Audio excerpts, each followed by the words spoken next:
Y'all, it is so good to see you. It is, the summer has flown by. Do you guys feel that way? Like when, you have like what, like a month left of summer? When do you guys go back, do you know? Or you're like, I'm not thinking that far ahead. 25th? Okay. That is good to know because my only announcement, I actually have two announcements. First of all, if you don't know, we won't have youth next week because we will have VBS. Hopefully, has anybody signed up to help with VBS? Awesome. If you have, we're so excited to have you. I did want to let you know, if you haven't signed up yet, for the first time, I think that since I've been here, we have so many volunteers that we've actually had to close off the signups. So if you didn't sign up, I'm so sorry that I'm not going to see you there, but we will meet back up for youth the following Wednesday night. I do have some good news. This is my second announcement. For the first time ever, we are taking the youth to Carowinds on August 16th. So, August 16th, this is not the right slide for it. So, it's funny because it says volunteers needed. That's an old slide. Just ignore that because we've had to close off the volunteers. But we're going to Carowinds August 16th. That's a Saturday from like 9 a.m. onward. So it is $80 per person. Will, I think you have a season pass, right? So if you have a season pass, come talk to me and we'll figure out an alternative price because obviously you get in for free with your season pass. But lunch and dinner's provided and we're going to hang out the whole day at Carowinds. We do have limited spots on the bus. And so the way to sign up that you're interested, if you want to sign up in the lobby, there's a sign-up sheet. But that doesn't mean you're guaranteed a spot. The way that you guarantee yourself onto the Carowinds trip is that you pay the $80 deposit. So once we run out of spots based on people who have paid the deposit, then we're out of spots. But if you would like, go ahead and sign up on the list, and I will email your parents the information so that they are in the loop as well. So that's going to be August 16th, I believe. If that's a Saturday, that is correct. Anyways, you'll see it on the flyer out there. So those are all my announcements. We are starting a new series, like I said, today called Close Friends, where we're going to be diving into the topic of friendship. Now, let me ask you guys this. How many of you love Disney Pixar movies? Anybody? Cool. Like half of you? I was expecting everyone being like, yes. Wait, you guys know what Pixar is? Pixar movies? You guys don't like Pixar movies? No, they're good. I just don't know. What? Whoa. I didn't realize this would be so controversial. Okay, so one thing I personally love about Pixar movies is the characters specifically in them. The stories all kind of feel pretty similar, but I love seeing the different characters they come up with and specifically the friendships that they have. So, for instance, when I was younger, when I was like in elementary school, like really young, I had an imaginary friend. Have you guys ever had an imaginary friend? Yeah? My imaginary friend was Buzz Lightyear because I loved Buzz and Woody's friendship, and I just wanted Buzz's friendship to follow me wherever we went. So I remember like imagining him like walking the school hallways with me. Anyways, I love the friendships within these Pixar movies. Let me see if I can find them. Oh, here, okay, we have Buzz and Woody, the classic friendship. Let's see what else we have. Okay, Dory, Marlin, yes, classic friendship. It's always like the most uncommon people or fish or things that would become friends in Pixar movies, which is why I love it. Next we have, do you guys know the names of them? Remy, and bonus points if you know the guy. What? Yes, Alfredo Linguini, which I actually didn't know. I had to look it up today. Okay, what about this one? This was like an underrated one that I love. What? I loved Wall-E. Wall-E and the little cockroach thing. I forget the cockroach's name. I feel like it was like Hal or something. I think I looked it up today. I don't know how you would know the name because I feel like they never say it. Anyways, let's move on to the next one. Anybody? Yes. Yes. Oh, Russell and Carl, I think it is. This one was one of my favorites. It is a tearjerker for sure. Okay, but in my opinion, one of the best friend duo, we can debate later, but here we go. Anybody? There we go. Lightning McQueen and Tow Mater. I'll never forget, like, the first time I watched it and the scene where I can't remember what happened before it, but they're talking and he said, Tow Mater said, "I knew it. I knowed I made a good choice." And then Lightning McQueen said, "In what?" And he looked at him and he said, "My best friend." Do you guys remember that? Oh, tearjerker. It's so good. Now, these are such good friendships that feel so heartwarming, but it is often within these, or whether you think of like a good fictional friendship, they don't really teach you how to be good friends. It's usually heartwarming, and then something happens that causes a little bit of a rift, and then they fix it within 30 minutes of a movie, or like 10 minutes of a little section within a sitcom. They don't really actually teach you how to have these good friendships. And this is why this is such an important topic to talk about, because you can't just arrive at a Tow Mater kind of friendship. You know what I mean? Like there's stuff that has to go into friendship in order to make a friendship a good friendship. And so we're going to be talking about this. Now, most of you guys, I remember what it was like to be your age, and I remember making friends is not, it can be difficult, but it's a lot easier whenever you're your age, because you go to school with people, and you're in class with people, and you're in sports with people, and you're in this drama club, and you're in youth group. There's so many opportunities to make friends. But as you get older, I've noticed that it actually can be a little bit harder as you get older to make friends. Change happens in life. Maybe some of you guys have moved schools before and you've had to start all over. It can be tough. And so we want to talk about this. We want to talk about this because this is such an important topic to talk about. Also, we want to talk about friendships because it is an important part of our life. Relationships are such an important part of our life, and they have so much influence over us. So Beth and I are going to be talking about this series. We're going to be talking all different sections within friendship. I remember, like I said, whenever I was y'all's age, and it was a lot easier to make friends. And then I'll never forget whenever I graduated high school and then decided that I wanted to move to North Carolina. If you don't know, I grew up in Ohio. I love Ohio, but I knew I wanted to be in ministry after high school.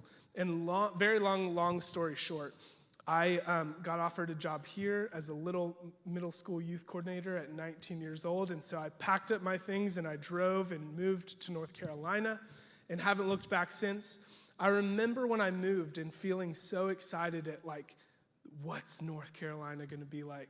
It's going to be so amazing. But I quickly noticed that it was a lot harder to make friends as a young adult than it was whenever I was in school and was automatically around these people all the time. I remember when I first moved here, I just would be like, I have nothing to do, so I'm just going to sit at home and watch Netflix. And that's like all I did for months and months because I didn't know who to hang out with or who I could be friends with, and it was hard. So I say that to say I wish that I would have had like a class or something on this is how you build new friendships. This is how you build new community. Now, fast forward 9 years, I have so many solid, amazing friends. Some of them are in this room, the adults that help me lead youth. I have so many deep friendships, and I've learned so much over the past 9 years. But it is so important to have a strong biblical community. But I wish somebody would have said to me, this is how you do it. This is how you make friends. This is how you keep friends. This is how to be a friend. This is how you deal with change in friend groups or changes in friendships. This is how you know when to let go of a friend or to kind of move away from a friend. These are all important topics, and we're going to try to touch on all of these topics through this series and through small group time as well. I've had to experience all of the things, how to make friends, how to keep friends, how to be a friend, how to deal with changes, all of that. I've had to deal with that over the past 9 years of moving to North Carolina. Oh, 1 second. So the truth is that close friendship can be difficult. Anytime you mix two complicated people with different opinions and different things going on, it isn't always easy. Friendships take a lot of work for all kinds of reasons. Now, like I said, when we're kids, most of us weren't taught. Like, was anybody put into a class of Friendship 101? No? Me neither. I've never heard of it. I think it'd be awesome. But we just kind of learn because we're just around people. We might know how to be polite, to say thank you, to be kind, maybe include others, invite people to sit with us at lunch, all of those things. But knowing how to treat someone like a real friend, how to show up, how to stay loyal, how to set boundaries whenever you need to in friendships, how to work through conflict, because conflict will come and it doesn't mean that you're bad friends. I wish I would have known that. That part didn't always come with instruction. Like I said, in school, friendships just sort of happen. But when it comes to friendships, I want you to think back, just take a second to think back over the past, I'll say 5 years of your life, okay? Think about all of the different kinds of friends that you've had, all of the different friend groups you were a part of. I want you to take a second to just try to think of all of those random friends that you've had over the past 5 years. Okay, cool. Maybe somebody's come to mind that you're like, whoa, I forgot about that person. I should reach out to that person. When it comes to friendships, things are always changing. You move to a new school, switch classes, you join a new team, people change in your life. Maybe their humor changes or things about them change. You're constantly making new friends, which is cool, but building and maintaining deep friendships while change is happening can be tough at times. You're not always sure where you stand with friends. Sometimes it seems like you're left out of text threads, or maybe you've had this happen where you feel like you're making friends or plans with your friends and you don't really have an input or a voice. They don't really listen to you, or nobody's inviting you to anything. If we're honest, sometimes it feels like we don't know whether we're in with our friend group or whether we're out. And I want to say I've been there as well. Maybe sometimes expectations aren't met. Your friends don't always do the things that you want them to do. They don't reach out to you like you would want them to reach out to you about certain things you're going through, or birthdays. They forget your birthday and they forgot to say happy birthday. They don't hang out with you enough. They forget the important details of your life. You feel like those things close friends do, but you don't have someone who is actually doing these things.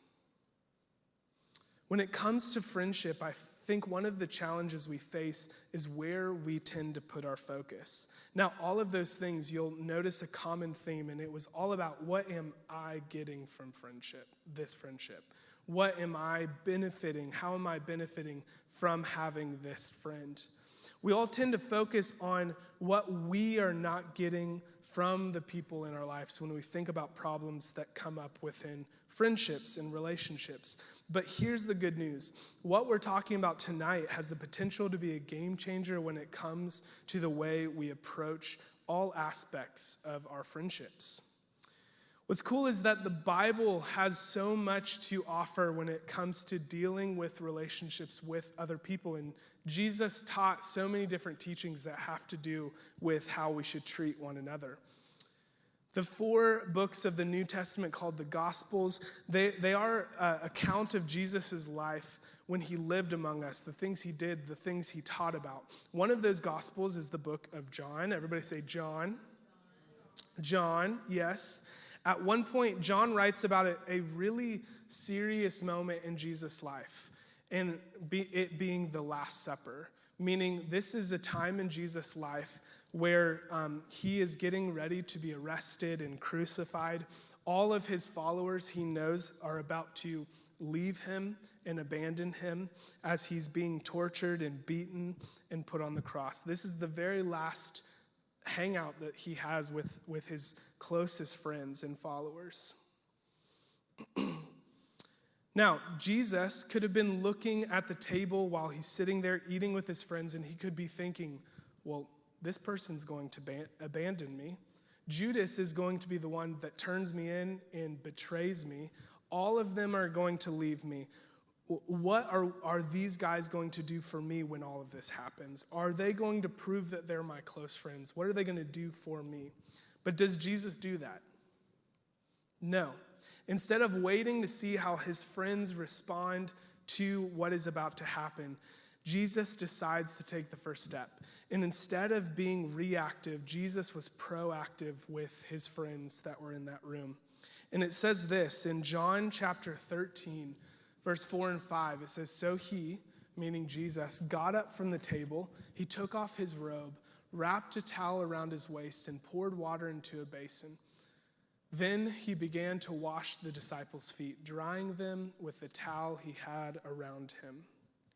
Why was this a big deal? Or why was this a thing at all? I promise you guys, if I ever have you over for dinner, I am not going to just get at your feet and start washing your feet. That would be a little awkward, right? Yeah, I know that I wouldn't want you washing my feet either because they do not smell good. Why would people do this? Well, at the time, this was a common thing that people did because did they have cars back then? No.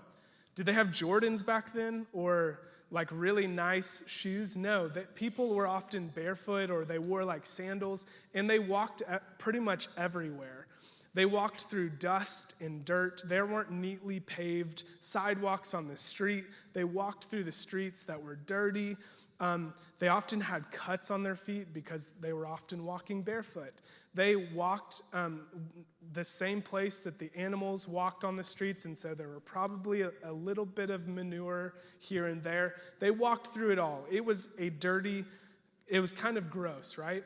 And so what they would do is when people would enter the house, if the people who owned the house, if they had a servant, they would often have their servant come and wash the people's feet so that they weren't getting their house dirty.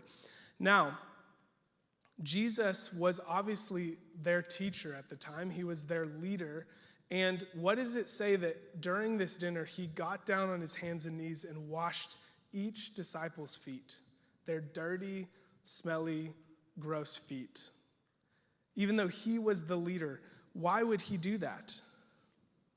Because Jesus knew what it was like to love his friends.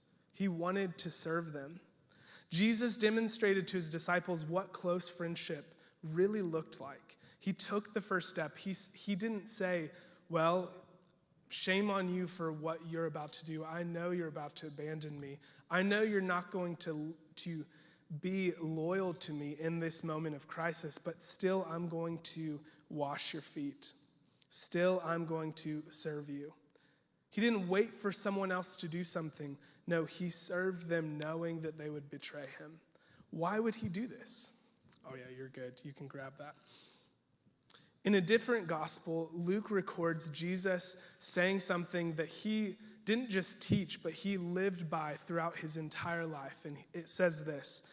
In Luke chapter 6, verse 31, it says, "Do to others as you would like them to do to you."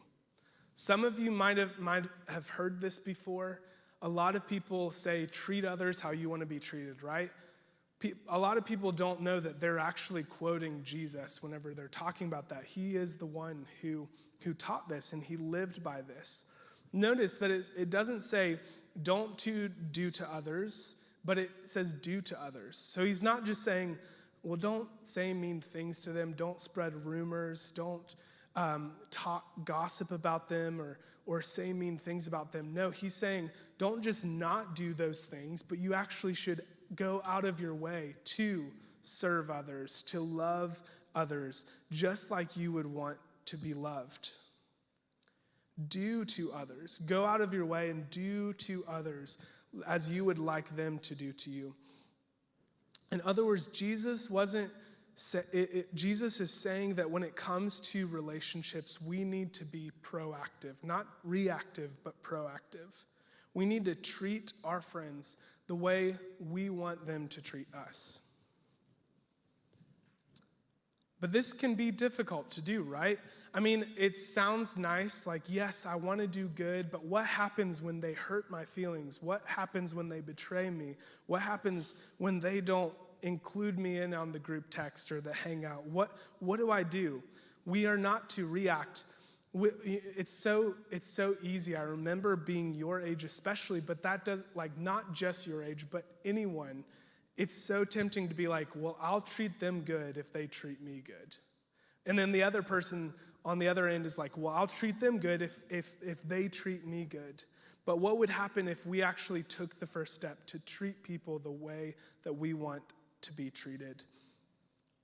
We often respond to how they make us feel. If they get on our nerves, it's a little harder to be good with them. If they say mean things about us, do they deserve it? I don't know. But if we really think about it, we can agree that that's not the way we want our friendships to work. Based on if they do good to me, then I'll do good to them. But if they don't do good, I'm not going to do good to them. We want our friends to value us, include us, to notice us, to be kind to us. We want to feel important to our close friends. We want them to be patient with us, to show us grace, and to offer us forgiveness whenever we hurt their feelings. What if we put what Jesus said in the language of our world today? Think about it this way. What if I text my friends as I would like to be texted? What if I invite others as I would like to be invited? What if I talk to or about others as I would like to be talked to or talked about? What if I forgive others as I would like to be forgiven? What if I listen to others as I would like them to listen to me? What if I post or comment on other people's posts the way that I would like to be commented towards or posted about, in kindness and love and encouragement? Jesus could have made all of his friendships just about him. I mean, he is the king of the universe. If anybody has the right to be like cocky or arrogant, it is Jesus. And yet he showed up in humility. He had the highest status and power, and he could have used that power to leverage the relationships for himself for his own benefit. But instead, what did he do? He served. To sum it all up, this is what Jesus taught about friendships. Being a friend means serving your friends. We often want our friends to make the first move, to treat us well, to put our needs first. But you can be the kind of friend we want to have without waiting for anyone else to make the first move. We can follow Jesus' example in our friendships and serve each other right now. So, there are a million ways that you and I can serve our friendships around us in putting them first without waiting for them to do it. But for the sake of tonight, I just want to break it down into 3 points, okay? So the first one is to think about your friends. And so if you have your piece of paper or your journal, we're just going to take a second before we move on, because it's really easy for us to get caught up into just thinking about ourselves, what we need, what we want, and we actually can tend to forget to think about other people, okay? So I want to do just a little bit of an exercise. I want you to just fill in the blanks of these, okay? You can just write them down. You're not turning them in. This is just for you to think about your friends. I want you to think about a friend and say, my friend, whoever that friend is, whoever God places on your heart, whoever comes into your mind, think about them. My friend so-and-so is involved in so-and-so. What do they like to do? Are they involved in sports? What kind of sports? Are they involved in any sort of club or youth group? Or what is that thing? What is the thing that they really love to do?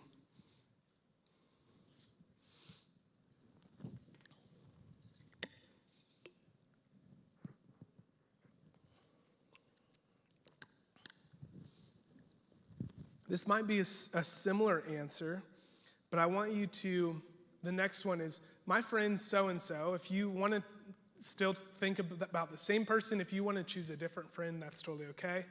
My friend so-and-so really likes blank. How would you fill in that word?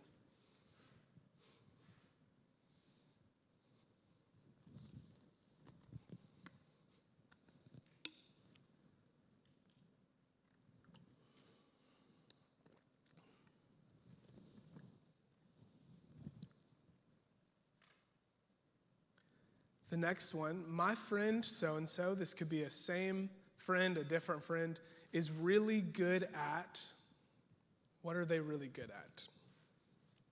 It could be something like sports, or it could just be something that you admire about them. They're really good at making good jokes, or they're really good at listening, or what is that thing? We'll give you just a few moments for that.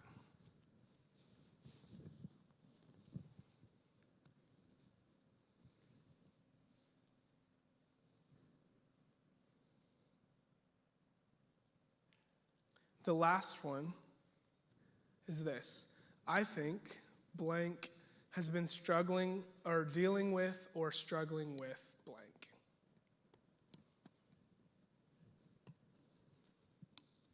Maybe think of a friend or that specific friend. What is something that they've been struggling with or going through a hard time?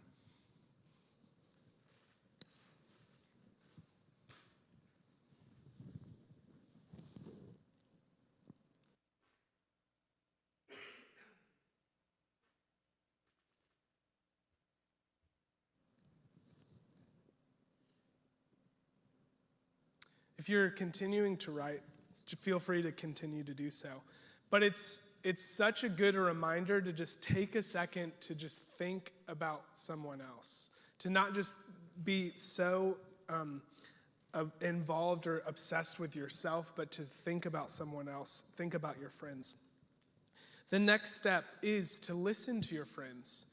For that last one specifically, if you can list something that your friend has been dealing with or struggling with, I want to ask you, when is the last time that you've just sat down with them and asked if they want to talk about anything, or just genuinely listened, not to respond or to kind of flip it on by your, onto your, to make it about yourself, but to just genuinely be there and to listen?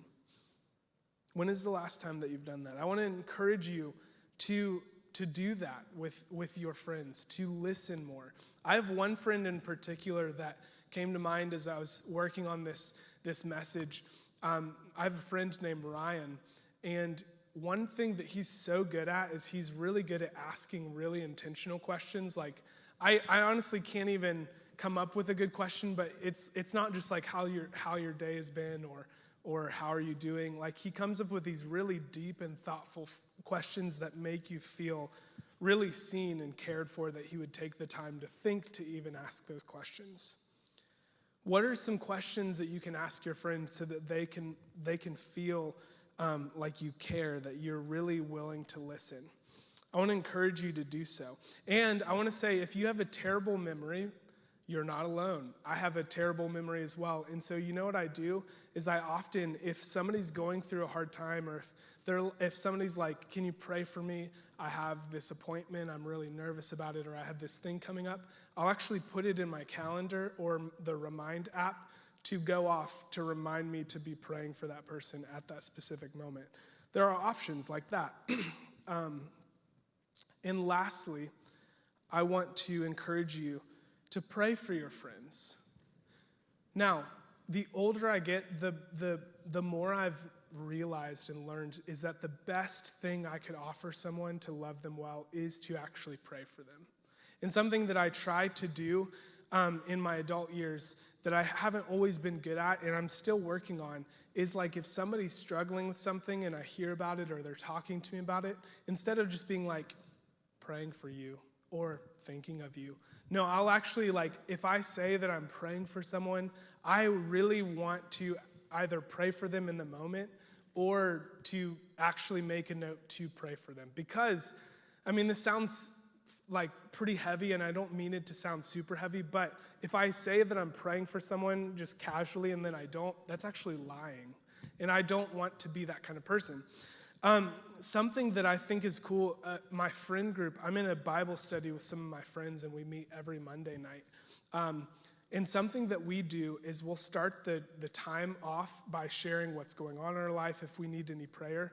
And we actually have in the notes app, I honestly don't know how they do it because somebody else does it, but we have a notes tab that, where is it?